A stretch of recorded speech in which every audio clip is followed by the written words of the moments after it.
नमस्कार, स्वदेश एजेंडा देख रहे हैं आप और मैं हूं आपके साथ राखी। आखिरकार केंद्रीय शिक्षा मंत्री धर्मेंद्र प्रधान का इस्तीफा हो ही गया और इसी के साथ आंदोलन भी समाप्त हो गया। नीट यूजी विवाद और देश भर में जारी छात्र आंदोलन के बीच केंद्रीय शिक्षा मंत्री धर्मेंद्र प्रधान ने प्रधानमंत्री नरेंद्र मोदी को अपना इस्तीफा भेजा था। अपनी चिट्ठी में उन्होंने लिखा कि पिछले 4 दशक से अधिक समय से वो छात्र, शिक्षक और शिक्षा सुधार के लिए समर्पित रहे हैं। उनका हमेशा से मानना रहा कि मजबूत, समावेशी और दूरदर्शी शिक्षा व्यवस्था ही किसी भी राष्ट्र के विकास की आधारशिला होती है। धर्मेंद्र प्रधान ने कहा कि 3 मई 2026 को आयोजित नीट यूजी परीक्षा में अनियमितताओं की शिकायतें सामने आते ही सरकार ने तुरंत कार्रवाई की। मामले की जांच सीबीआई को सौंपी गई। परीक्षा रद्द कर दोबारा परीक्षा कराने का फैसला लिया गया और अगले साल से नीट को पूरी तरह कंप्यूटर आधारित मोड में आयोजित करने की घोषणा भी की गई। धर्मेंद्र प्रधान ने लिखा कि कुछ जिम्मेदार पदों पर बैठे लोगों ने छात्रों को गुमराह करने की कोशिश की, जिससे उन्हें गहरा दुख पहुंचा है। अपने इस्तीफे पर धर्मेंद्र प्रधान ने कहा कि पिछले 10 दिनों की घटनाओं ने उन्हें बेहद व्यथित किया है। उन्होंने स्पष्ट किया कि ये उनके व्यक्तिगत सम्मान का विषय नहीं, बल्कि देश के युवाओं के भविष्य का सवाल है। अब धर्मेंद्र प्रधान ने इन भावनाओं के साथ इस्तीफा तो दे दिया। उधर सीजेपी ने नीट पेपर लीक में सुसाइड करने वाले छात्रों का नाम लेकर कहा कि उन्हें न्याय मिला है। उन्होंने कहा कि दुनिया झुकती है, झुकाने वाला चाहिए। बहरहाल, धर्मेंद्र प्रधान के इस्तीफे के बाद केंद्रीय मंत्री जितेंद्र सिंह और जेपी नड्डा के साथ सीजेपी की बैठक भी हुई है और आंदोलन को खत्म करने का ऐलान भी हो गया। उधर हाल ही में आरएसएस प्रमुख मोहन भागवत ने दिल्ली में एक कार्यक्रम में कहा था कि आज की नई पीढ़ी बहुत सारे सवाल पूछती है। हमें आदेश देने की बजाय उनसे बातचीत करनी चाहिए। उन्हें हर बात के पीछे का तर्क समझाना चाहिए, ना कि आदेश देना चाहिए। संवाद के जरिए ही उन्हें सही दिशा दिखाई जा सकती है।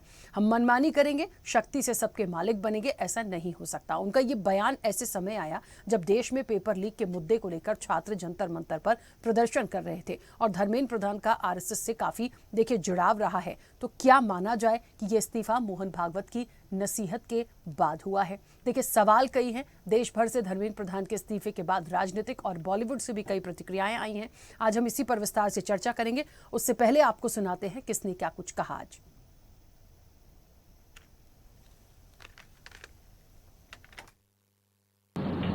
ये आज एक रिटन मसौदा लेकर के आए थे जिसमें उन्होंने एजुकेशन में चल रहे केसेस के बारे में, तो वो एफआईआर की कॉपी भी तो हम देंगे और उसको विड्रॉ करने की बात, कोई भी एक्शन नहीं होगा। इस बात को सरकार ने स्वीकारा है जो प्रोटेस्टर्स के साथ प्रोटेस्ट के दौरान हुआ है। उसी तरीके से फ्यूचर में भी जो ऑर्गेनाइजर्स हैं और प्रोटेस्टर्स हैं, उनका इस एक्टिविटी के लिए कोई भी उन पर आगे केस नहीं होगा। इस बात को हम लोगों ने माना है। हमें करेक्ट। दूसरी बात जो कही गई है वो ये है कि कंपनसेशन के बारे में, तो कंपनसेशन के बारे में सरकार ने बड़े स्पष्ट शब्दों में कहा है कि honourable compensation according to the rules and regulations, whatever maximum will be possible, that will be given to them. Dharmendra Pradhan ने रिजाइन कर दिया है।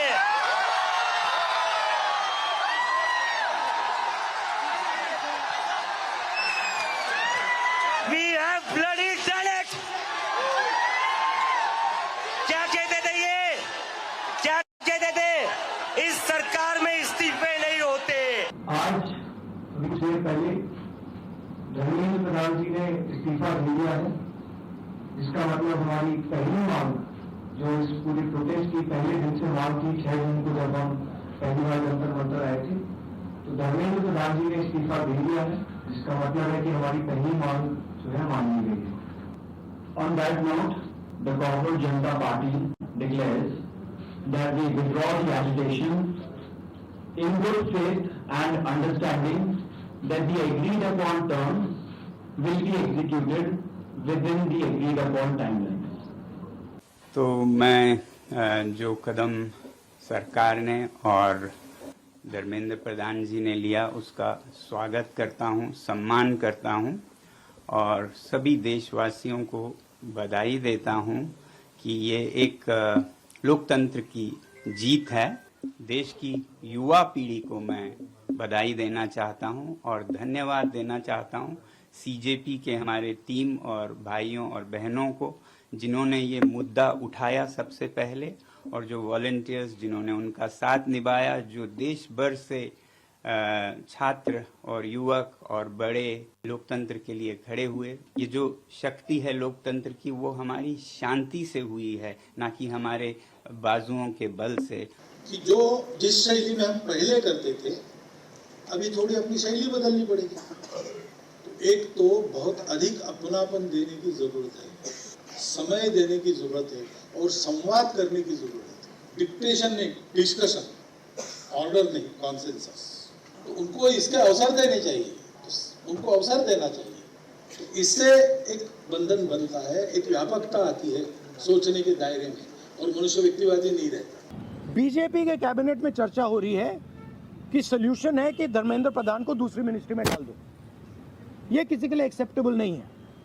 धर्मेंद्र प्रधान चिन्ह है, सिंबल है, जो हमारे स्टूडेंट्स के साथ किया गया है, जो इनको मारा गया उसका चिन्ह है, जो इस पूरे सिस्टम को चलाते हैं। हिंदुस्तान के प्रधानमंत्री जो रात रात वीडियो बना रहे हैं, कल वीडियो बनाई, कहते हैं कि भैया बहुत अच्छे सुझाव आए। सुझाव से कुछ लेना देना नहीं है। मेन इंचार्ज व्यक्ति है, ये इन स्टूडेंट्स से माफी मांगे, अपोलोजाइज करें कि इनको पीटा गया है, मारा गया है, डिसरिस्पेक्ट किया गया है। Forced to bend to the demand of the education minister resigning. So today is also a day that we renew our hope in the vibrancy of our democracy, in the strength of our people, and we feel proud that we have a younger generation willing to serve, willing to build a future, willing to put themselves forward at all costs. देश के छात्रों को उन्होंने धर्मेंद्र प्रधान को dismiss कर दिया, sack कर दिया। We congratulate the youth of this country. Dharmendra Pradhan एक प्रतीक थे, एक सिंबल थे इस देश की बहुत निम्न स्तरीय शिक्षा प्रणाली के, इस देश की बेरोजगारी के। ये जिद क्यों थी आखिरकार? अगर यही करना था तो बच्चों से बात करके, बुला करके ये फैसला पहले ही ले लिया जा सकता और तब ले लेना चाहिए था, क्योंकि जब बच्चों की जान गई है कहीं, जैन जी की ताकत को देख करके आपको अपना मोबाइल भी टेढ़ा करना पड़ गया। ये युवाओं की और आज के जमाने के इंटरनेट, उसकी वजह से अंतोगत्वा भारतीय जनता पार्टी जो विश्व की सबसे बड़ी पार्टी है, जिनके पास न जाने कितने संगी साथी अंडरग्राउंड अनरजिस्टर्ड लोग हैं, उनको भी झुकना पड़ गया। ये युवाओं की बड़ी जीत है। तो आज इस देश के करोड़ों युवाओं ने मजबूर किया कि जो सरकार कुंभकर्ण की नींद सो रही थी वो जागी और शिक्षा मंत्री का इस्तीफा हुआ। युवाओं की मांग उनको माननी पड़ी। तो मुझे लगता है कि ये एक बहुत बड़ी विजय है। 12 साल में पहली बार सरकार के किसी मंत्री को इस्तीफा देना पड़ा है और इससे जवाबदेही की परंपरा शुरू होगी। इस्तीफा दे दिया तो बहुत पहले धर्मेंद्र प्रधान को खुशी से जो चिपके हुए थे, अभी इलेक्ट से इस्तीफा दिए, ये जो खुशी की बात है। भाजपा कार्यालय में मिठाई बंटना चाहिए और मिठाई हम मंगवा रहे हैं, अब भाजपा कार्यालय भिजवाएंगे, सब लोग मिठाई अभी खिलवाएंगे। कि ये इस्तीफा जो है धर्मेंद्र प्रधान जी ने किसी दबाव में नहीं दिया। धर्मेंद्र प्रधान जी ने बहुत ही ज्यादा जो है दिन रात मेहनत किया है, अपने मन से जो है ये फैसला लिया। लेकिन जो भी फैसला लिया, ये भारत के इतिहास का एक दुर्भाग्यपूर्ण घटना है। अब जिस विषय को लेकर पूरी दुनिया भर में हल्ला मचाया जा रहा था, उसकी इतिश्री हो गई। और मगर उतने ही नहीं, माननीय मोदी जी ने और अमित शाह ने कहा है इस मामले में इतनी सख्त से सख्त कार्रवाई और कानून बनाने का। और मुझे लगता है कि अब इस पूरे विषय को लेकर जो युवकों में कहीं ना कहीं आक्रोश उपज रहा था, तो उसके लिए भी एक बहुत अच्छा कदम माननीय प्रधानमंत्री जी ने उठाया है।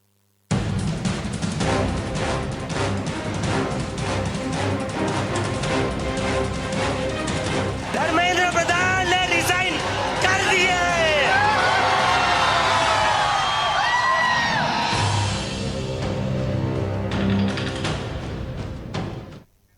चलिए, तो आखिरकार धर्मेंद्र प्रधान का इस्तीफा हो गया। काफी दिन हो गए और काफी दिनों से चर्चाएं भी इस पर चल रही थी। एक ही सवाल सबके पास, चाहे विपक्ष हो, चाहे छात्रों के आंदोलन से आवाजें आ रही हों कि धर्मेंद्र प्रधान का इस्तीफा होना चाहिए। आखिरकार वो इस्तीफा हो गया। जिन भावनाओं के साथ उन्होंने चिट्ठी अपनी लिखी और उस चिट्ठी को आगे बढ़ाया, उन्होंने बहुत सारी बातों का जिक्र किया। उन्होंने एक बात ये भी लिखी कि कुछ जिम्मेदार पदों पर बैठे हुए लोगों ने छात्रों को गुमराह किया, जो बहुत पीड़ादायक है। अब वो कौन जिम्मेदार है? वो विपक्ष था, कोई और था, क्या था? उन्होंने अपनी पीड़ा उसमें बयां की। बहरहाल अब विपक्ष की ये मांग आई है, जिस तरह से राहुल गांधी ने कहा कि कोई और मिनिस्ट्री भी उनको नहीं मिलना चाहिए। तो फिलहाल तो देखिए, छात्रों का आंदोलन खत्म हुआ, जो तस्वीरें बहुत पैनिक करने वाली थी वो चीजें हट गई, लेकिन एक मैसेज भी गया है कि एक रास्ता एक बड़े और आंदोलन का हमें दिखता है। अपनी आवाज उठाना, अपने अधिकारों के लिए लड़ना, ये मुझे लगता है यहाँ से एक नई परिपाटी हमें देखने के लिए मिली है बहुत सालों के बाद। तो अब क्योंकि इस्तीफा हो गया है, आंदोलन भी खत्म हो गया है, और जिस तरीके से धर्मेंद्र प्रधान का इस्तीफा आया, मोहन भागवत एक संदेश अभी कुछ देर पहले जो हमने उनका प्रतिक्रिया में सुना, क्या वाकई उसके बाद हुआ? क्योंकि उनका भी आरएसएस से काफी जुड़ाव रहा है। इन सारी बातों के बाद आगे क्या, हम विस्तार से चर्चा करेंगे। तमाम मेहमान जुड़े हैं, सबसे पहले आपका परिचय करा दें। भारतीय जनता पार्टी का पक्ष रखेंगे केसी जैन। केसी जैन जी, बहुत स्वागत चर्चा में जुड़ने के लिए। कांग्रेस का पक्ष रखेंगे सुखविंदर सिंह जैलदार। सुखविंदर जी, आपका भी बहुत स्वागत है। समाजवादी पार्टी से तारिक अहमद लारी हमारे साथ जुड़े हैं। तारिक जी, आपका भी बहुत स्वागत है। आम आदमी पार्टी की तरफ से हुदा जरीवाला हमारे साथ हैं। हुदा जी, आपका भी बहुत स्वागत है। वरिष्ठ पत्रकार हैं डॉक्टर सुनील त्रिपाठी। सुनील जी, आपका भी बहुत स्वागत है। और स्वदेश न्यूज के channel head RP Srivastava ji हमारे साथ जुड़े हैं। आरपी श्रीवास्तव जी, आपका भी बहुत स्वागत है। मैं चर्चा की शुरुआत सबसे पहले केसी जैन जी आपसे, मुझे सुन पा रहे हैं? जी राखी जी, हमारी आज थोड़ा सा तनाव मुक्त होंगे आप भी ना केसी जैन जी? जितनी चर्चाओं में भारतीय जनता पार्टी जब जब बैठी, पहला सवाल आया इस्तीफा कब होगा। आज थोड़ा तनाव मुक्त हो गए होंगे कि कम से कम इस्तीफा हो गया। खैर ठीक है, थोड़ा वक्त लगा लेकिन चीजें हुई। क्या एक अहम पहलू हुआ? हालांकि उन्होंने अपनी चिट्ठी में बहुत कुछ लिखा, और क्योंकि आंदोलन भी खत्म हो गया है, बड़ी जिम्मेदारी के साथ ऐसा देखा जा रहा है कि शायद क्योंकि ये बात उठकर आई कि क्या वाकई मोहन भागवत जी जो कह रहे थे, जो संदेश देने की कोशिश कर रहे थे कि संवाद से बात बनती है, तो क्या ये वही एक जरिया था, उसको आत्मसात किया और ये इस्तीफा हुआ? देखिए राखी जी, संवाद तो पार्टी ने लगातार बनाए रखा, और आप देखिए कि इस्तीफा आज हुआ है माननीय मंत्री जी का, लेकिन सोनम वांगचुक जी पहले ही अपना जो अनशन था वो भी खत्म कर चुके थे। सीजेपी के जो लोग थे उनसे नड्डा जी पहले ही मिल चुके थे, उनसे संवाद स्थापित किया, उनसे बातचीत हुई और कई चीजों पे सरकार पहले ही तैयार हो गई। एक तरीके से देखा जाए तो जो जिन चीजों को लेकर के आंदोलन हो रहा था और जिस तरीके से वो भूख हड़ताल कर रहे थे, तो जब सरकार ने कई सारी चीजें मांग ली तो ये चीजें धीरे धीरे खत्म हो गई थी। लेकिन क्या था कि आज जो इस्तीफा हुआ, इस्तीफे में आपने भी बार बार जिक्र किया, एक चिट्ठी उन्होंने लिखी, एक पत्र लिखा है, तो उनकी चिंता बिल्कुल जायज है, क्योंकि एज ए गार्जियन, शिक्षा मंत्री रहते हुए एज ए गार्जियन उन्होंने अपनी भूमिका को निभाया। और ये जो इसको हमें लगता है इसको लोकतंत्र की बिल्कुल एक बहुत खूबसूरत तस्वीर सामने आई है कि सब कुछ सही हो जाने के बाद में भी एक मंत्री इसलिए इस्तीफा देते हैं कि बच्चों को गुमराह न किया जाए, बच्चों की दिशा न पलटे, और उनके भविष्य को ध्यान में रखते हुए कि ऐसा ना हो कि वो आंदोलन के नाम पर किसी और चीज में शामिल हो। क्योंकि तमाम सारी तस्वीरें आई और एक एंगल ये भी निकल के आया है कि 200 ग्रुप इस तरीके से काम कर रहे थे बाहर के कि यहाँ पे अस्थिरता देश के अंदर पैदा हो, और एक सोनम वांगचुक का भी वीडियो उन्होंने बना करके वायरल किया जो उनका नहीं था। वो स्वयं का बताया सोनम वांगचुक ने कि वो मेरा कोई वीडियो नहीं था, हमारा कोई स्टेटमेंट नहीं था, इस तरीके से। तो इन सारी चीजों से देश को बचाया जा सके, देश सर्वोपरि है। और देश किससे? देश केवल भूभाग नहीं है, हमारे संविधान में लिखा है देश का मतलब केवल भूभाग नहीं होता, केवल जमीन नहीं होती देश का मतलब। देश का मतलब ये है कि देश, देश के नागरिक, देश का संविधान, बहुत सारी चीजें मिल करके देश बनता है। तो हमारे युवाओं का जो भविष्य है वही आगे के भविष्य को, देश के भविष्य को निर्धारित करने वाला है। ऐसे में युवाओं को भटकने से रोकना, साथ ही साथ उन पे किसी तरीके की कोई कार्रवाई ना हो, कोई गलत दिशा उनकी ना हो, एक जिम्मेदारी लेते हुए उन्होंने अपना इस्तीफा दिया है। हमें लगता है कि ये एक सब कुछ सामान्य करने के लिए और एक जिम्मेदारी लेते हुए। लेकिन अभी भी एक चीज है, एक चीज वो जिसको सरकार ने भी कहा और सीजेपी के लोगों ने भी कहा, विपक्ष ने भी कहा कि देखिए केवल इस्तीफे से केवल एक जीत और हार से मतलब नहीं। मतलब ये है कि ये जो समस्या है वो चाहे स्टेट के अलग अलग स्टेट में चाहे परीक्षाएं होती हो, चाहे भर्ती की परीक्षाएं होती हो या इंट्रेंस एग्जाम को लेकर के हो या फिर देश की कोई एग्जाम को लेकर के हो, इस समस्या से निपटना है हम लोगों को। और इसके लिए माननीय प्रधानमंत्री जी ने भी कहा और शिक्षा मंत्री जी ने भी कहा, नड्डा जी ने अपनी जो पहली प्रेस कॉन्फ्रेंस की तब भी उन्होंने कहा था कि सुझाव आने चाहिए और हम लोग मिलकर के इस पे ऐसा कुछ निर्णय ले जिससे कि इस समस्या का निस्तारण हो। अभी 2-3 चीजें आई। क्या एक तो ये कि सख्त कानून की तरफ सरकार कदम बढ़ा रही है कि ऐसा कानून बने जिससे कि जो लोग इसमें शामिल हैं उनकी रूह भी कांप जाए। माननीय मुख्यमंत्री योगी आदित्यनाथ जी उत्तर प्रदेश में भी अपने फतेहपुर के जो कार्यक्रम था उसमें भी उन्होंने स्पष्ट किया कि ऐसा कानून बनेगा कि और इस तरीके की कार्रवाई होगी कि इन अपराधियों को जो बच्चों का भविष्य खराब करते हैं इनको मिट्टी में मिला देने का काम किया जाए।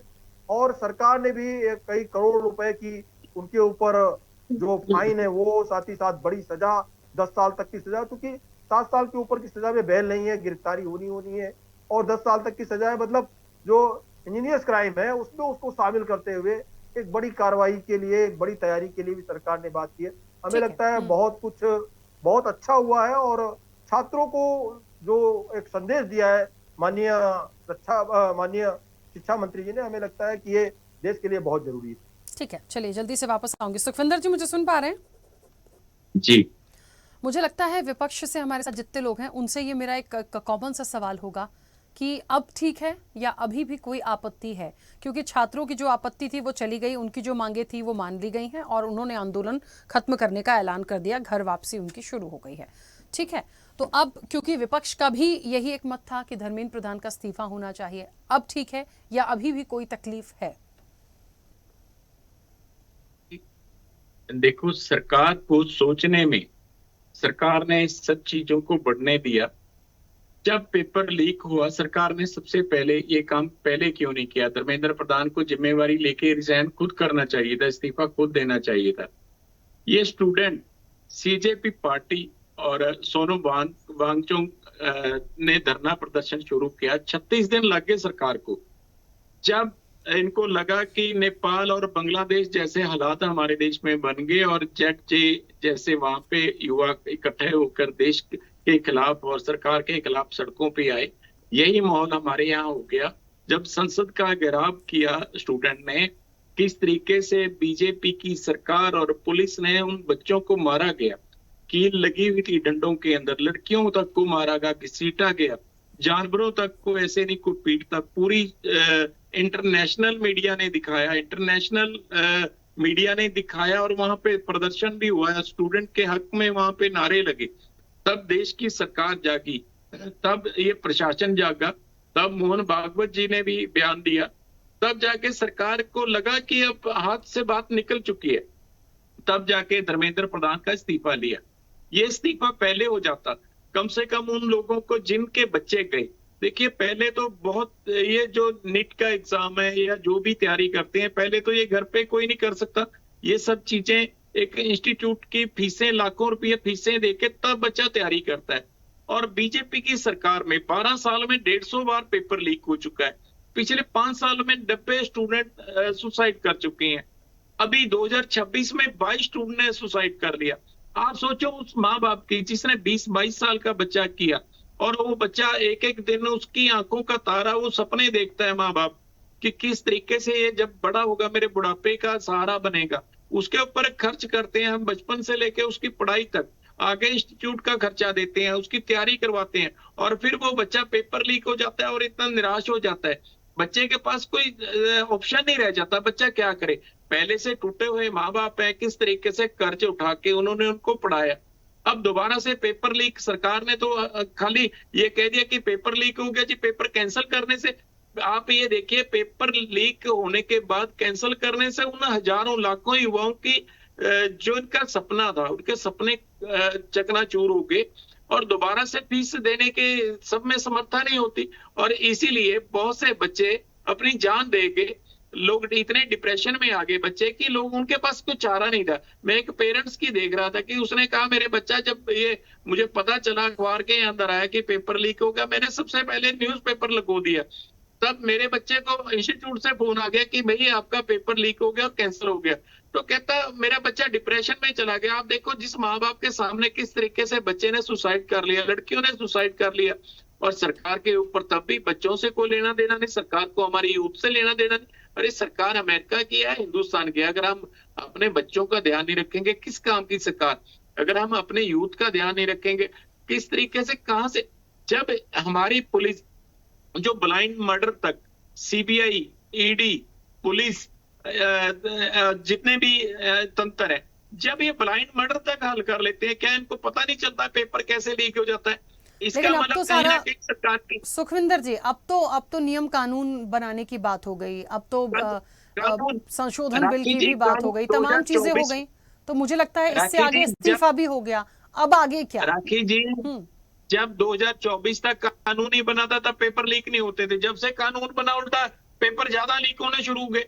तो क्या कानून बनने से फर्क क्या हुआ? 2 साल हो गए कानून बने भी, तब उससे क्या फर्क हुआ? फिर भी पेपर लीक हो गए। तो जब तक हमारी जो हमारी सोच है, हमारी दिशा है, हमारा बच्चों के प्रति सोचना कि हमने अपने यूथ को किस तरीके से आगे बढ़ाना है, तब तक देखिए खाली कानून हमारे देश में बहुत से हैं, लेकिन जब तक उस पर अमल नहीं ना होगा, हम सही तरीके से उस पर काम नहीं करेंगे, तब तक कुछ होने वाला नहीं। कानून बनते रहेंगे, रद्दी की टोकरी में जाते रहेंगे, और ऐसे ही इसी तरीके से लोग गलत काम करते रहेंगे। फिर हम कहेंगे कि हमने तो कानून बना दिया, इसमें दोबारा। सुखविंदर जी, मुझे ऐसा लगता है ये मुद्दा इतना बड़ा हो चुका था कि जिसके पास भी ये विभाग अब होगा आने वाले समय में, और इस तरह के जो एग्जाम होंगे वो उसके लिए बहुत प्रॉपर तरीके से सोचेंगे, क्योंकि अब यदि फ्यूचर में इस तरह की चीज़ें हुई तो ये बहुत और ज़्यादा घातक हो जाएंगे। तो मुझे लगता है सरकार को भी एक मैसेज गया है बड़ा, और इसको लेकर वो आने वाले समय में जितनी चीज़ों का नियम कानून बनाए गए हैं, चाहे मामले की उसके लिए फास्ट ट्रैक की बात कर लें, या जुर्माना जो दिया गया, या सज़ा का जो प्रावधान किया गया, और उसके साथ इस्तीफा जो हुआ, तो ये सारी चीज़ें एक मैसेज देती हैं कि फ्यूचर में तो कम से कम इस तरह की चीज़ें हम नहीं देखेंगे, हम उम्मीद कर सकते हैं। ठीक है, तो इस चीज़ को बढ़ाएंगे। एक और महत्वपूर्ण सवाल था, लेकिन बाकी लोगों की प्रतिक्रिया आ जाए फिर मैं जल्दी से आऊंगी आपके पास। तारिक अहमद जी, मुझे सुन पा रहे हैं? अनम्यूट करिए। आपको आवाज आ रही है मेरी? हाँ, आपकी आवाज आ रही है। आप कुछ कहना भी चाह रहे थे तो प्लीज पहले अपनी बात रखिए। सवाल मेरा पहला तो यही है, जोशी जी नए एजुकेशन मिनिस्टर हुए हैं। प्रहलाद जोशी जी का नाम प्रधानमंत्री जी ने राष्ट्रपति जी को भेजा है नए एजुकेशन मिनिस्टर के तौर पे, जो फाइनली है। दूसरी बात यह है, देर आए दुरुस्त आए, ये बहुत पहले कर लेना चाहिए था। कोई ये पहली बार तो पेपर लीक हुआ नहीं था, और जहां तक मैं अंदाजा कर पा रहा हूं, जो धर्मेंद्र प्रधान जी की पुरानी हिस्ट्री थी, जब ये पेट्रोलियम मिनिस्टर थे, इन्होंने एक एनजीओ जिसका नाम आरएसएस है, जो अनरजिस्टर्ड है, उसको लाखों रुपए, करोड़ों रुपए चंदा भी दिया था।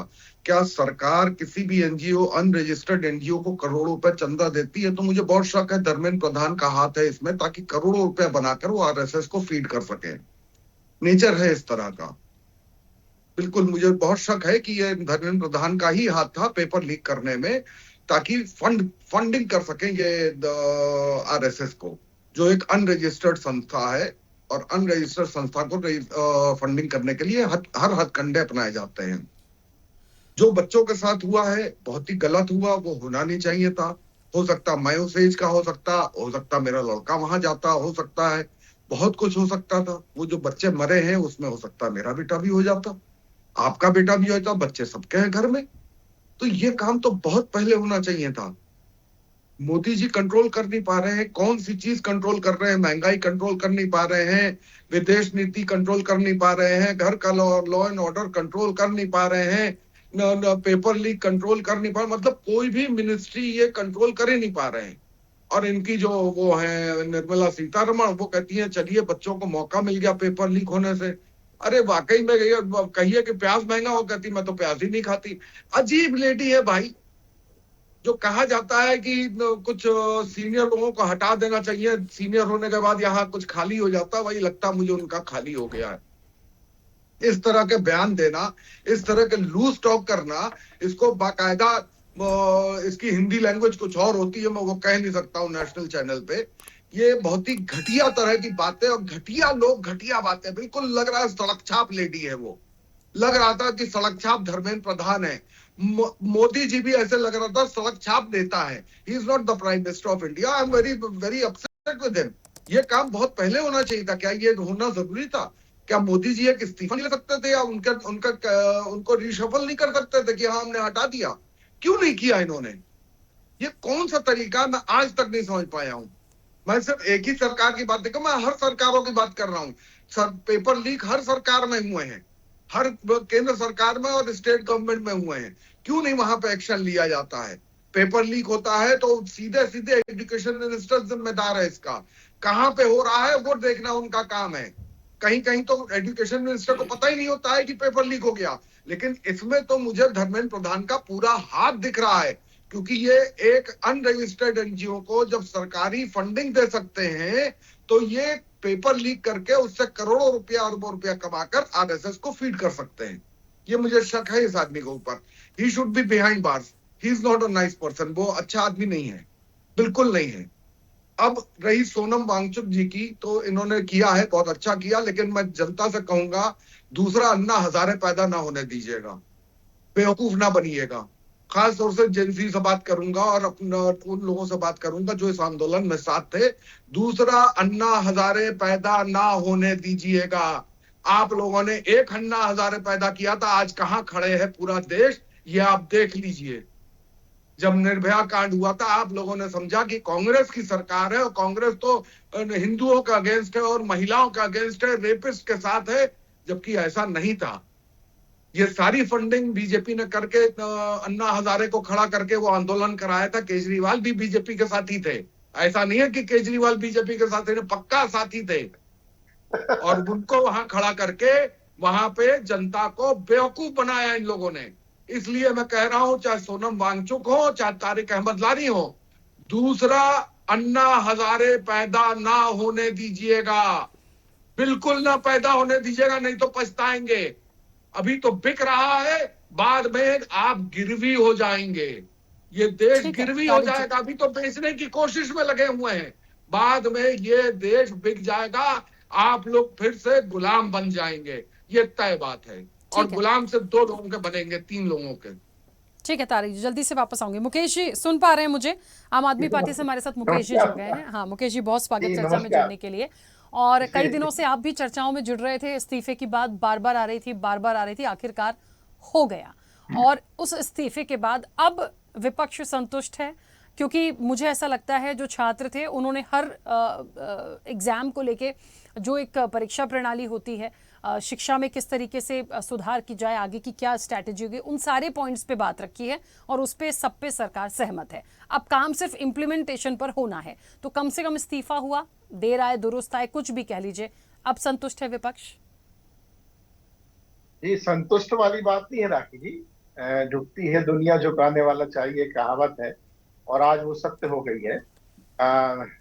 धर्मेंद्र प्रधान जी का इस्तीफा उन्होंने दिया नहीं है, ये जैनजी के दबाव में लिया गया है।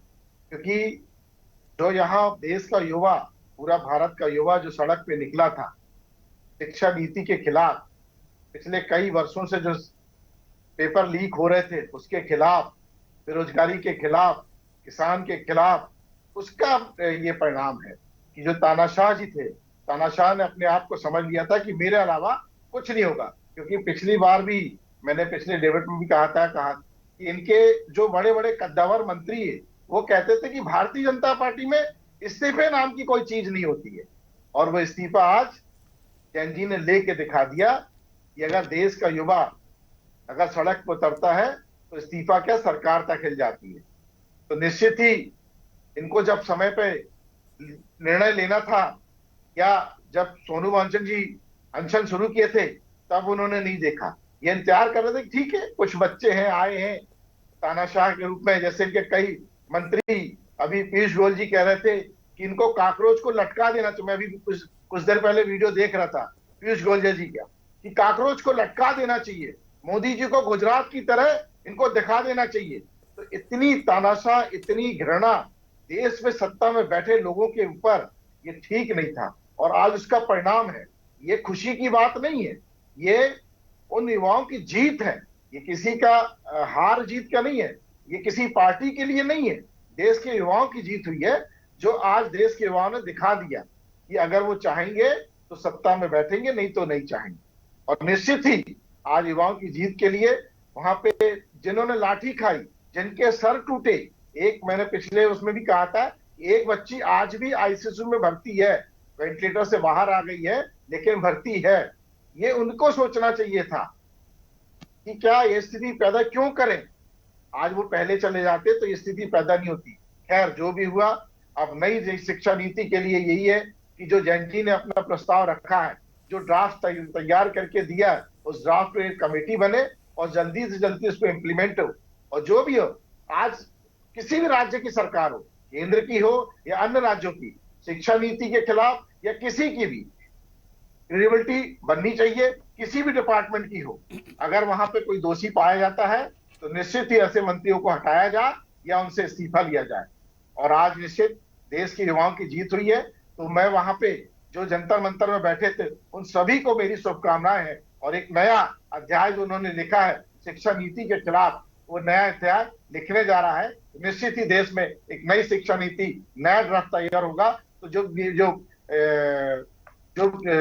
षड्यंत्रकारी हैं, जो भी है, वो पकड़े जाएं और उनको जेल में डाला जाए। जी ठीक है, ठीक है मुकेश जी। सुनील जी, मुझे सुन पा रहे हैं?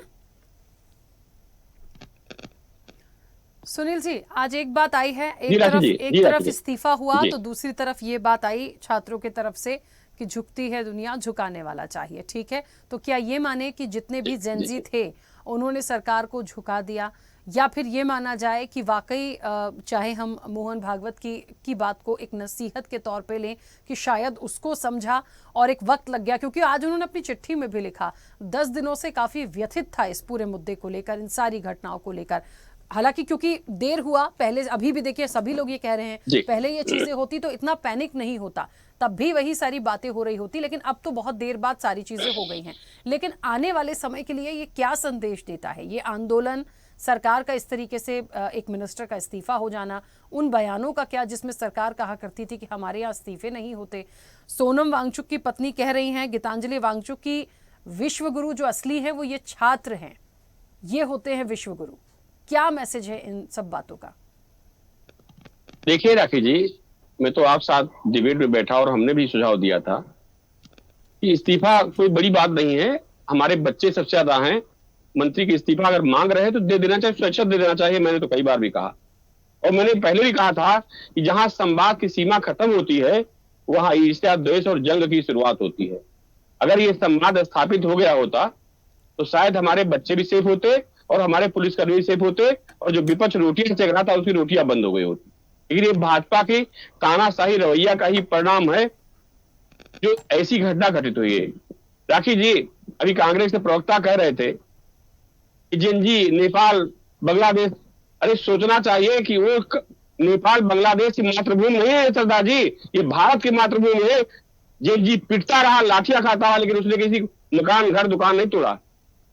अहिंसावादी तरह जिस तरह आंदोलन छेड़ा इन बच्चों ने, मैं तो इनको नमन करता हूँ, धन्यवाद देता हूँ। इन विषम परिस्थितियों में भी हमारे साहसी बच्चों ने देश का नुकसान नहीं किया, राष्ट्र नुकसान नहीं किया। उसकी तुलना आप नेपाल से कर रहे हैं, बांग्लादेश से कर रहे हैं। ये मानसिकता कांग्रेस दिखा रही है। यही कारण है कि आप लोग हर कदम पे हारते जा रहे हैं और देश गुलाम भारत लोग कर रहे हैं बैठे। बहुत लोग इंतजार करें भारत गुलामी की तरफ बढ़े, लेकिन हमारी फौज आखिरी सांस तक देशद्रोहियों से लड़ने के लिए हमेशा तैयार रही राखी जी। और जो सपना देख रहे हैं ये पूरा नहीं होने वाला है। भारत बहुत मजबूत है और ऑपरेशन सिंदूर में देख लेना चाहिए कि इस देश का हिंदू, मुसलमान, सिख, ईसाई सारा भारत माता के साथ भारतीय सेना का साथ दिखाई पड़ेगा। यहाँ पे प्रदर्शन की हो रही है कि देश के मामले नहीं, अभी आपने कहा कि देश गुलाम नहीं जाएगा। अरे तारीख साहब, आप भी गुलाम हो जाएगा। अरे मुसलमान हिंदू भाइयों पूछिए जो एक साथ हाथ मिला बचे रहे, और बिल्कुल आपने बात छेड़ी, मैंने कहा देश गुलाम हो जाएगा। अरे भारत में आप रहते हो, संदेश दे रहे हो कि देश गुलाम हो जाएगा। आपने बात कैसे कि देश गुलाम हो जाएगा, ये सब अगर न कह राखी जी बताइए इनको आप। तुम देशद्रोही हो, छात्र विरोधी हो, तुम छात्र विरोधी हो। वो देश तारिक अहमद जी एक सेकंड, ठीक है, आपत्ति सबको हो सकती है, सबको बात रखने का अधिकार है, लेकिन एक एक करके बोलेंगे तो बेहतर होगा। प्लीज ये आप लोगों की सोच है, ये बिल्कुल सोचो आप लोग, इसको कहाँ बैठा दिया तारिक जी थोड़ा प्लीज, तारिक जी सलीके से, तारिक जी प्लीज, ये एक्सेप्टेबल नहीं है। तारिक जी प्लीज, नहीं आप अपनी बात रखिए, आपत्ति लीजिए, लेकिन इस तरीके से बात मत करिए। वरिष्ठ पत्रकार हैं, वो भी आपके साथ इस तरह से बात कर सकते हैं, लेकिन नहीं कर रहे। तारिक जी आपको सुनाई दे रही है मेरी बात? प्लीज एक तो अपने समय पे बोलिएगा, दूसरा इस तरीके से मत बोलिए। ये है कच्चा चाप चेहरा। भैया बात करो, डॉमिनेटर बात करो। बीजेपी वाले भी बैठे कैसे कहा देश गुलाम हो जाएगा? कर रहे हैं। अरे आपको देखना चाहिए की बात नहीं कर रहे। दूर में पूरा देश में साथ करा रहा, उस देश आतंकवादी हो तुम, आतंकवादी कहीं सही है। तारिक जी आपको तकलीफ क्या हुई किस बात की? रुकिए ना, आप अपने समय पे बोलिएगा, रुकिए तो एक सेकंड। पार्टी विभाग रख दिया पूरी, समाजवादी। अरे वो वरिष्ठ पत्रकार हैं, किसी पार्टी से नहीं बैठे हैं। राखी जी ये लोग सम्मान, तारिक जी वो एक वरिष्ठ पत्रकार हैं, उनको अधिकार है अपनी बात रखने का। समाजवादी पार्टी ऐसे नहीं सोच है। तुम्हारी लड़की का अब क्या कहें, वो डंडे के साथ क्या किया उसने लड़की के साथ? तारिक जी प्लीज, अब आप ना इतनी तकलीफ हो रही है तो रुक जाइए थोड़ा सा, है ना? तकलीफें बहुतों को ही, अकेली समाजवादी पार्टी को नहीं हुई। चाहे पुलिस वाला हो, चाहे आर्मी वाला हो, चाहे आर्मी का मेजर जनरल होता, अगर वो करता, मैं गर्दन उतार देता उसकी अपनी लड़की के साथ होने में। और तुम लोग को शर्म नहीं आती है? आतंकवादी कहीं पे, महिला विरोधी। ठीक है तारिक जी, ठीक है, देख लेते, आइडेंटिफाई करते हैं, आप जाके उतार लीजिएगा गर्दन, अभी फिलहाल चुप हो जाइए। ठीक है, प्लीज रुक जाइए, रुकिए। हाँ सुनील जी प्लीज जल्दी से कंप्लीट करिए। राखी जी मेरा हाथ जोड़ निवेदन है कि ऐसे देशद्रोहियों के साथ हमको न बिठाइए आप। अरे तुम आतंकवादी, तुम आतंकवादी, तुम देशद्रोही। तारिक अहमद खान की नाम है इसलिए देशद्रोही हो गया। देशद्रोही समाजवादी पार्टी को म्यूट करिए समाजवादी पार्टी को, बस ठीक है, इनफ। अपना घर देखिए, देश देखिए, देश पहले होना चाहिए, सरकार बाद में। सुखविंदर जी रुकिए। किसी इतने बड़े चैनल में किसी को देशद्रोही कहना ठीक नहीं है। आप डिबेट करिए, वार्तालाप करिए, लेकिन किसी को नहीं, मैं हिंदू मुस्लिम की बात नहीं कर रहा हूँ, लेकिन देशद्रोही मत कहिए किसी को। ठीक है सुनील जी, आप अपनी बात रखिए, मैंने उनको म्यूट करा दिया ताकि मैं उस चर्चा को आगे बढ़ाऊं। मुझे ये बिल्कुल अच्छा नहीं लगता है सर, आप लोगों को 10 बार एक ही चीज बोलनी पड़ती है। आप वरिष्ठ पत्रकार है महोदय, तो ऐसा मत करिए कि कोई देशद्रोही है। सुनील जी बोलिए, प्लीज बोलिए। सवाल देखिए, दो चीजें हैं। जब देश आजादी की बात है, जो क्या किया है देश के लिए, इतिहास जानता है तारिक जी। इस देश के लिए अगर खून पाया तो हम लोगों ने पाया, देश को आजाद करवाया हम लोगों ने करवाया, आजाद बना बनाया आप लोग बेचने पे लगे हुए। आपने देश को डुबो के रख दिया। बीजेपी ने किया क्या? कर्ज में डुबो दी सारा हिंदुस्तान। आपने किया क्या देश के लिए?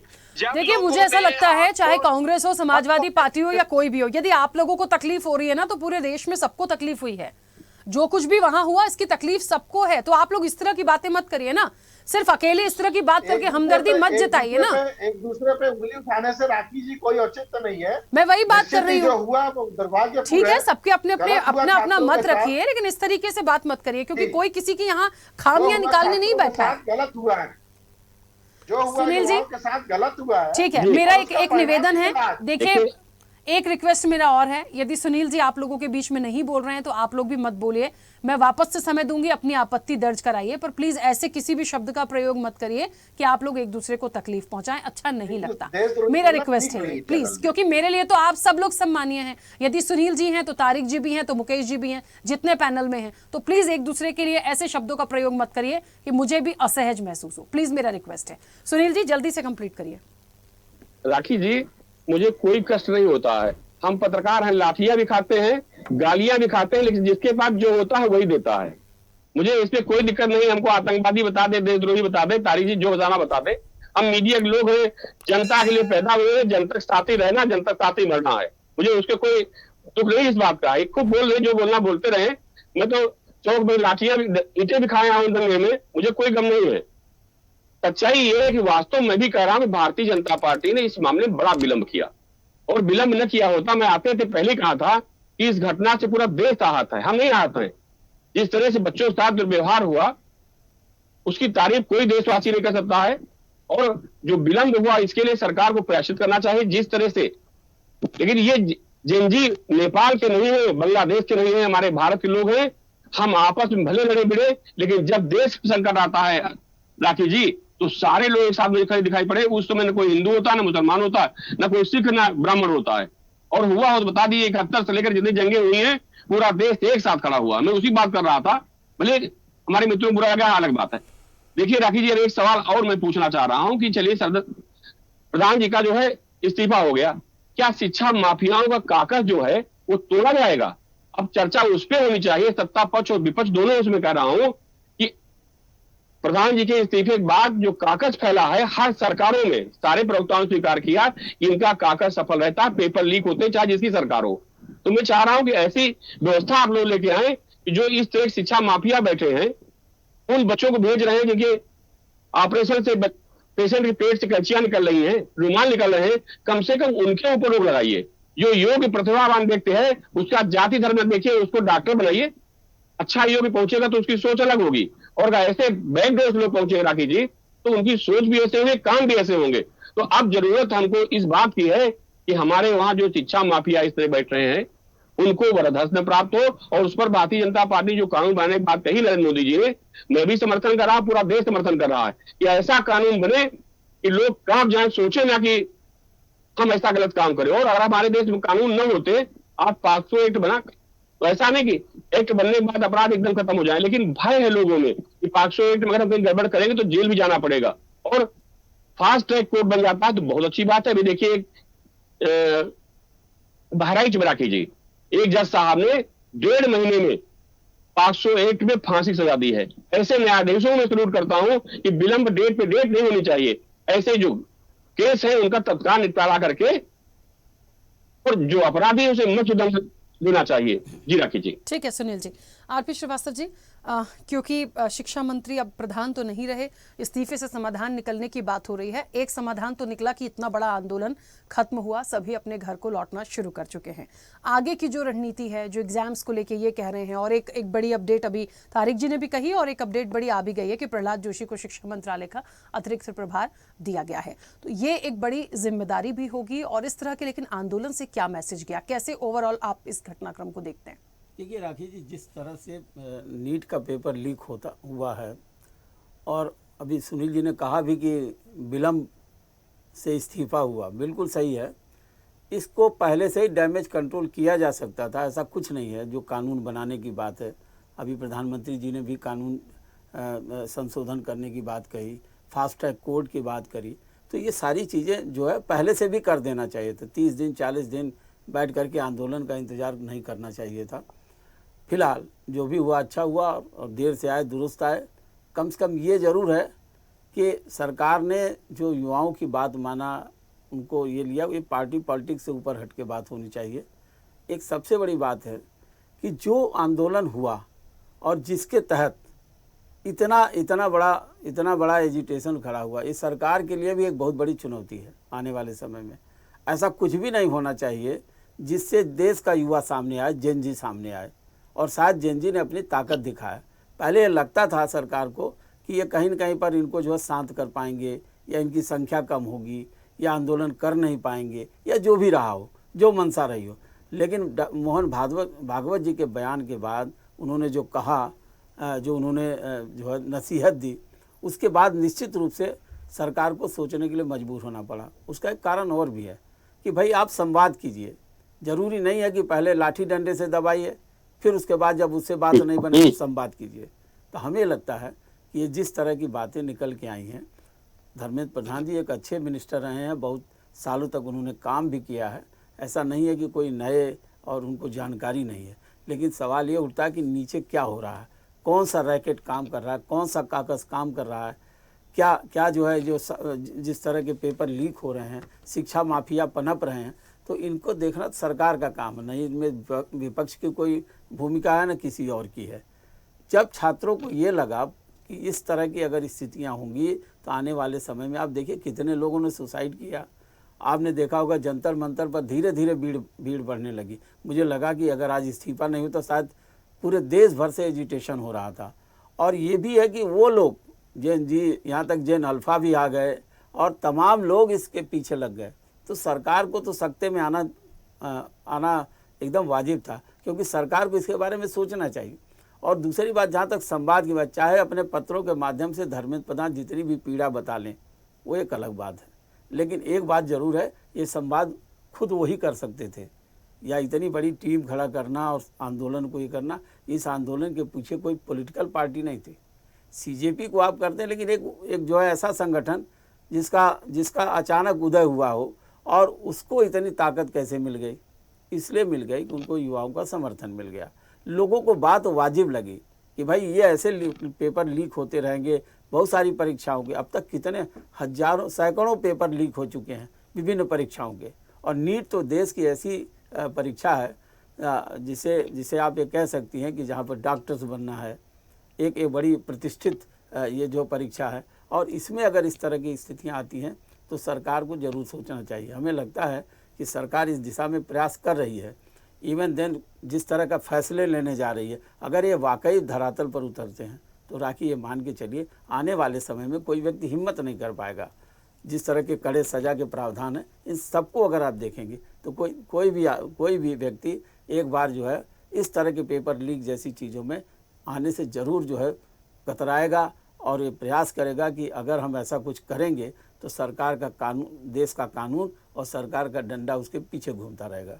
तो हमें लगता है कि अभी जो कुछ भी हुआ, आज आंदोलन समाप्त हुआ, ये सबसे बड़ी बात है, क्योंकि पूरे देश भर में एक अफरा तफरी का माहौल हो रहा था, जगह जगह आंदोलन प्रदर्शन, और उससे कितना नुकसान होता है देश का, ये भी देखना होगा। तो शायद आज जिस तरह से सीजेपी के लोगों ने भी आंदोलन वापस कर ले लिया और धर्मेंद्र प्रधान जी का इस्तीफा हुआ जिस पर वो अड़े हुए थे, तो ये सब सारी बातें लगता है कि अब कुछ धीरे धीरे सामान्य होगा, और ऐसा कुछ नहीं होगा, ऐसा माना जा सकता है, जबकि ऐसा होता नहीं है, लेकिन ऐसा हम मान के चलते हैं कि आने वाले समय में इस पर कठोर कानून भी आएगा, कठोर सज़ा का प्रावधान भी होगा, और जो लोग इस तरह के किसी भी तरह की परीक्षाओं के पेपर लीक कर रहे होंगे उनको कड़ी से कड़ी सज़ा मिल पाएगी। बिल्कुल ठीक है, क्योंकि समय की सीमा है। बहुत जल्दी से आप में से जो भी अपनी बात रखना चाहते हैं प्लीज एक एक करके बोलिए। और एक सेकंड, मेरा एक छोटा सा सवाल पहले सुखविंदर जी से है, जो उस समय पे मैं पूछ नहीं पाई थी। सुखविंदर जी, सिर्फ जो मेरा सवाल है उसी पे बहुत जल्दी से बोलेगा। राहुल गांधी ने ये मांग करी है कि कोई भी मिनिस्ट्री अब ना दी जाए धर्मेंद्र प्रधान को, क्यों? देखिए, जब राखी जी, आपको पता है कि जब इतना बवाल हो गया, आपको पता चल गया कि धर्मेंद्र प्रधान की मिलीभगत से ही पेपर लीक हो रहे हैं बार बार, तो अगर वो दूसरे जो भी मंत्रालय है उनको अगर दूसरा मंत्रालय दे जाता है तो उसके अंदर भी यही चीज होने वाली है। तो हमारा विपक्ष ने बच्चों का साथ दिया जब बच्चों के साथ अन्याय हुआ। विपक्ष को मौका क्यों दिया इन्होंने? आज जो सुनील जी बोल रहे हैं, जैसे इन्होंने, मैंने क्या कहा, मैंने कहा कि आज हमारे युवा के साथ जब हमारे युवा खड़े हुए तभी तो सरकार ने धर्मेंद्र प्रधान के इस्तीफे के बारे में सोचा। इनको बवाल किसने काटने दिया? जब सरकार ने उनके ऊपर लाठी डंडे मारे, वो तो शांति से प्रदर्शन कर रहे थे, शांति से उनका शांति मार्च था, 36-37 दिन से बैठे थे। उनको किसने, उनके ऊपर लाठीचार्ज किसने किया? मारा किसने उनको? इन्होंने, सरकार ने मारा, पुलिस ने मारा, उन्होंने तो कोई दंगा नहीं किया। तो जब आप बेमतलब किसी को मारोगे और उसके फिर वो अपनी आवाज तो उठाएगा ही। आज हमारी पार्टी, हम विपक्ष के अंदर है, हमारा काम है लोगों के मुद्दे उठाना। हम मुद्दे उठाएंगे भी और सरकार को मजबूर भी करेंगे। जब विपक्ष सारा इकट्ठा होकर सरकार के खिलाफ बच्चों के साथ लामबंद हुआ, तब ये सरकार घुटनों पे आई। इनको पता चल गया कि अब हाथ से बात निकल गई, तब जाके उनका रिजाइन हुआ। यही लेकिन स्टूडेंट्स ने तो ये भी बोला ना सुखविंदर जी की विपक्ष क्यों इसे भुनाने की कोशिश कर रहा है? ये हमारी लड़ाई है या छात्रों की लड़ाई है? देखिए, पहले बीजेपी ने किसानों को तंग किया, किसानों को 1.25 साल किसानों की बात नहीं मानी, 3 काले कानून बना के उनको इन्होंने खालिस्तानी कहा, उनको इन्होंने कहा बाहर से फंडिंग आ रही है। अब इन्होंने बच्चों को कहा, जब बच्चे सरकार के खिलाफ प्रदर्शन करने लगे तब इतनी सरकार के लोगों ने कहा कि इनको बाहर से पाकिस्तान से फंडिंग आ रही है। इनका मतलब हमेशा देशद्रोही कहना है लोगों को। जब बात इनके हाथ से निकलेगी तो उनको क्या कहेंगे? खालिस्तानी कहेंगे, देशद्रोही कहेंगे, पाकिस्तान के साथ लिंक कहेंगे। आज उन्हीं बच्चों के साथ ये प्रेस कॉन्फ्रेंस कर रही है, कल तक ये उनको देशद्रोही बोल रहे थे। तो ये सरकार की दोगली नीति है। जब इनके फंस जाती है, ऐसे ही किसानी आंदोलन के अंदर किया कि जब सरकार के गले में फांस फंस गई, 1.25 साल तक मामला लटका रहा, तब इन्होंने वो 3 काले कानून वापस लिए। आज बच्चों के साथ भी जब बच्चे लगातार डटे रहे, 36 दिन 37 दिन से लगातार डटे रहे, तब सरकार को अपनी मुंह की खानी पड़ी और धर्मेंद्र प्रधान का इस्तीफा लेना पड़ा। ठीक है आगे सुखविंदर भी जी, ठीक देखिए, ठीक है, क्योंकि समय की सीमा है मेरे पास। ठीक है, एक सेकेंड। हाँ, केसी जैन जी बोलिए जल्दी से, मैं सभी को समय दूंगी, आप जो भी समय मांग रहे हैं बस थोड़ा सा समय जल्दी से कंप्लीट करिए। 2-3 बातें हैं। पहली बात तो ये, कांग्रेस जो अपना गुणगान यहाँ कर रही है, अपनी पीठ थपथपाने की कोशिश कर रही है। कांग्रेस ने किस तरीके से प्रधानमंत्री आवास के बाहर राहुल गांधी जी ने वहां पे धरना दिया, पहले कुछ डिमांड थी, फिर कुछ डिमांड थी उनकी, उन्होंने कहा पहले इस पे चर्चा हो सदन में। और देखिए, धरना कौन देता है? धरना अगर स्टूडेंट दे रहे ठीक है, क्यों? क्योंकि अपनी बात वो सरकार तक पहुंचाना चाहते। आप विपक्ष में हैं, आप विपक्ष के नेता हैं, आप वहां पर सदन में चर्चा हो रही, सदन चल रहा है, उसके बाद में केवल और केवल हाईजैक करने के लिए इन्होंने इस तरीके का काम किया, और वो सारे के सारे बीजेपी भी जान गई, छात्र भी जान गए। दूसरी बात क्या है, ये किसान 12,000 किसान सुसाइड करता रहा। आपने 36 दिन तक बच्चों की बात किसने रोका था? विपक्ष को मजबूर किसने किया? पर लाठीचार्ज किसने किया था, क्यों किया था? रामदेव जी भी धरना कर रहे थे यहाँ, बड़ी बड़ी बात। मजबूर किसने किया साथ आने के लिए? आपके पास टाइम था, अभी वर्तमान बात करिए ना, अभी की बात करिए आप। और आपने बहुत गंदी बात कही थी, जिसपे आदरणीय सुनील जी ने जो बात कही थी, जो जवाब दिया, आपने बहुत गंदी बात कही इन आंदोलनकारियों की। वो हमारे देश के छात्र हैं, वो नेपाल नहीं बना सकते, बांग्लादेश नहीं बना सकते हैं। आपने कहा बांग्लादेश नेपाल बना रहे थे, और बनने दिया, उन्होंने नहीं बनाया। आप लोगों ने लाठी डंडे किसने मारे? लाठी डंडे उनके किसने मारे? आपके मंत्रियों ने कहा बाहर से फंडिंग आ रही है, तो सरबड़ी आ रही है, विदेशों से फंडिंग आ रही है इस आंदोलन में, और आप लोग उनसे गाली गलौज कर रहे हैं उसके लिए कि उन्होंने इस बात का विरोध किया। सुनील जी हमारे साथ बैठते हैं, विदेशी फंडिंग किसने कहा? ठीक है, एक बार में एक करके बोलिए, मैं समय दे रही हूँ ना सर, रुकिए ना, आपस में झगड़ा करेंगे तो कोई नहीं बोल पाएगा। हो चुका है जैन साहब, जिसके पास जो होता है वही देता है, किसी दोस्त नहीं है, जिसके पास जो होगा वही देगा, मैं तो यही मानता हूँ। मुकेश जी प्लीज एक सेकंड। 2007 में AIEEE का पेपर लीक हुआ, 2011 में लीक हुआ, 2012। ठीक है, लेकिन केसी जैन जी, जो भी पेपर लीक हुआ, अभी की जो महत्वपूर्ण बात है हम वो रखें। बात करिए आपने क्या व्यवस्था की? वर्तमान की बात करिए, भूतकाल में क्या हुआ? 12 साल से आपकी सरकार है केंद्र में, ट्रिपल इंजन की सरकार है, यही सब मामलों की बात आई। जब कोई कानून बन जाता है, मैं पेशे से एडवोकेट, मैं आपको बताऊं, पॉक्सो एक्ट आने के बाद कम से कम 6 महीना लग जाता है बेल होने, कम से कम। लोअर कोर्ट से बेल होनी नहीं, सेशन से बेल होनी नहीं, हाई कोर्ट से आपकी बेल होनी है, हाई कोर्ट में आपका काउंटर रिजॉर्ड है, तब तक आपकी बेल नहीं होगी, कम से कम 6 महीने लग जाता है। तो जब 10 साल की सजा हो जाएगी, सख्त कानून होगा, 10 करोड़ रुपए तक का जुर्माना रखा जा रहा है, तो ये सारी चीजें लगातार संवाद रहा है, सारी है। और जिसकी बात आप करें डर और भय की, तो 2024 में ये कानून नहीं बनाया था? 2024 में भी नीट का पेपर लीक हुआ था, उस समय भी आपके देश के शिक्षा मंत्री धर्मेंद्र प्रधान थे, उस समय आपको ये याद नहीं आया कि कानून बना दे? कांग्रेस ने आपको मजा चखा दिया दिल्ली में चुनाव लड़के, तब भी आप कांग्रेस की छोड़िए, आप अपनी बात करिए ना। 2024 में ठीक है, शिक्षा मंत्री आपके थे। ठीक है केसी जैन जी, एक सेकंड रुकिए, एक सेकंड रुकिए, ठीक है, एक सेकंड रुकिए मुकेश जी, एक सेकंड।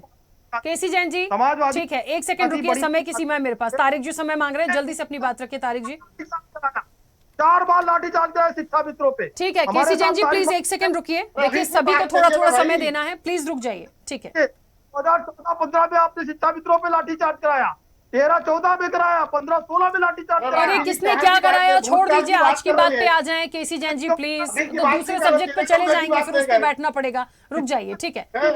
तारिक जी अपनी बात रखिए, मुकेश जी प्लीज 1 मिनट रुकिए, आप लोग सुनते नहीं है। एक तो लाठीचार्ज इसलिए तारिक जी अनम्यूट करिए। पुलिस पे हमला हो रहा था, पुलिस बचाव नहीं करेगी। ठीक है केसी जैन जी प्लीज 1 सेकंड। बहुत बढ़िया, इस्तीफा भी हो गया है। औरंगजेब ने तरीके से लठ मारा जा रहा था और पुलिस को हमला हो रहा। शर्म आनी चाहिए ऐसे प्रवक्ता को। अरे सर तुम्हें आनी चाहिए, तुमने देखा नहीं कुछ वहां पे क्या था? महिलाओं के साथ कैसे लाठीचार्ज कर रहे थे आप? देखे वहां पे जनता मंदिर में। मुकेश जी और केसी जैन जी प्लीज, अभी थोड़ी देर पहले आप लोगों को मैंने कुछ कहा था ना, बाकी लोगों को बोलने दीजिए, कम से कम दूसरे पूरे आंदोलन को खराब किया, छात्रों के आंदोलन। म्यूट करिए जरा इनको भी। म्यूट करिए। आपने उकसाया हाँ तारिक जी बोलिए। असल में आपको साबित करना है कि हम बीजेपी का काउंटर पार्ट नहीं है, लेकिन दुनिया जानती है वो बीजेपी का काउंटर पार्ट है, बहुत अच्छे ढंग से जानती है।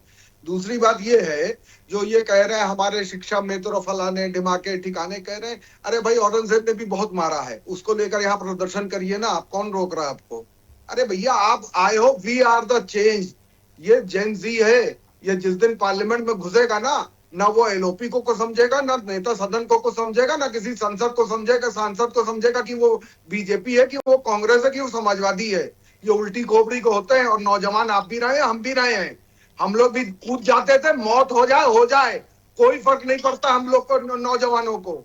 इस तरह का जुनून होता है, उस जुनून को शांत करने के लिए अपना भी दिमाग शांत रखना पड़ता है। लेकिन भाई 300 किलो आरडीएक्स कहां से आया ये नहीं पता चला, लेकिन बीजेपी के उसमें कौन फंडिंग दे रहा है ये इनको 36 दिन के अंदर मालूम चल गया। एक मुसलमान वहां पे खाना खिला रहा है, दाढ़ी वाला अब्दुल, तो उसके ससुराल उसके घर में जाकर उसके बाप को उठा लिया गया, और उससे भी चैन नहीं पड़ा मेरठ में, तो जाके उसकी बहन के ससुराल में जाकर उसके देवर और उसके ससुर को उठा लिया गया। ये है क्योंकि अब्दुल है वो आतंकवादी है, तारिक अहमद लारी आतंकवादी है, वो है सरदार है, तो वो तो खालिस्तानी आतंकवादी है।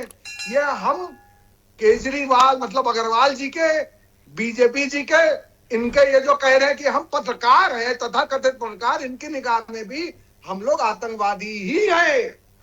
तारिक जी आप स्वीकार करो, ये नहीं कह रहा हूँ, ये सोच आतंकवादी है, कह रहा हूँ नहीं, अगर आतंकवादी है, अच्छे हैं बुरे हैं, जो है आप आतंकवादी है भाई, आपकी निगाह में आतंकवादी है। आंदोलन तो खत्म हो गया, लेकिन पता नहीं ये जो राजनीति वाला आंदोलन ये कब खत्म होगा मुझे नहीं पता, और समझ नहीं आता, इस्तीफा हो गया उसके बाद भी तकलीफें लगातार सब में दिख रही है मुझे। कोई तो सकारात्मक बात कर लिया करिए प्लीज। बिल्कुल नहीं है, सरदारों क्या किया हमारे देश के लिए, मालूम है आपको आतंकवादी है, आप बिल्कुल निश्चिंत रहिए, मैं आतंकवादी। ठीक है चलिए, क्योंकि समय की सीमा है, प्लीज मैं इस चर्चा को रोकूंगी। आतिश श्रीवास्तव जी बहुत संक्षिप्त प्रतिक्रिया जल्दी से। अब्दुल चला गया। देखिए राखिए, अब तो एक तरह से जो आंदोलन समाप्त हो गया, अब जेएनजी का क्या अगला स्टेप होगा ये भी देखना होगा। सीजेपी ये नीट की परीक्षा लेके आने के पहले भी एक जो है एक आपने देखा होगा कैंपेन चला रही थी काकरोच जनता पार्टी, और एक छोटे से बयान को लेकर के पार्टी का जन्म हो गया चीफ जस्टिस के। तो मेरा ये कहना है कि अब आने वाले समय में इस आंदोलन को इस तरह का न हो, जेएनजी सड़कों पर ना आए, इसमें सावधानी सरकार को बरतनी पड़ेगी। कुछ ऐसा न हो कि जिसकी वजह से फिर से कोई एक नया आंदोलन खड़ा हो। हमें लगता है कि इन सारी चीज़ों पर अब सरकार की जवाबदेही ज़्यादा बढ़ जाती है, और हमें सरकार भी इस दिशा में प्रयास करेगी। अभी आपने देखा कि प्रहलाद जोशी जी को जो है शिक्षा मंत्रालय का प्रभार दे दिया गया। आने वाला शिक्षा मंत्री और कोई होगा या फिर वो प्रभार में रहेंगे इन सारी चीज़ों को, लेकिन फिर भी कम से कम बच्चों की परीक्षाओं में एक तरह से जो है पारदर्शिता होनी चाहिए, और जिसकी वजह से बच्चों का मनोबल न टूटे, ये देखना सरकार का काम है। बिल्कुल ठीक है, और मुझे लगता है और चीजें अभी धीरे धीरे निकल कर आएंगी। फिलहाल समय बहुत हो गया। आप सभी मेहमानों का बहुत शुक्रिया इस चर्चा में जुड़ने के लिए। देखिए सबके अपने अपने मत हैं। इस्तीफा नहीं हो रहा था तब भी तकलीफ थी विपक्ष को, इस्तीफा हो गया तब भी तकलीफ है, तो विपक्ष की तकलीफ तो दूर हो नहीं सकती। रही बात सत्ता पक्ष की, तो ये बात सही है, देर आए दुरुस्त आए, लेकिन आने वाले समय में इन चीज़ों से कैसे बचना है और इस तरह की कोई भी चूक दोबारा ना होने पाए, इस तरह के गंभीर आरोप ना लगे, ये सरकार को देखना है। और रही बात आंदोलन की, तो वो खत्म हो चुका है। जितनी ज्यादा पैनिक करने वाली चीजें हम देख रहे थे, अब उम्मीद करते हैं कि वो हमें नहीं दिखेंगे। चर्चा में इतना ही। बने रहिए स्वदेश न्यूज के साथ। सबसे पहले देश। ऐसे ही वीडियोस के लिए लाइक करें, शेयर करें, फॉलो करें। YouTube पर जाकर सब्सक्राइब कर बेल आइकन दबाना ना भूलें, और ताजा अपडेट्स के लिए स्वदेशलाइव.com पर जरूर जाएं।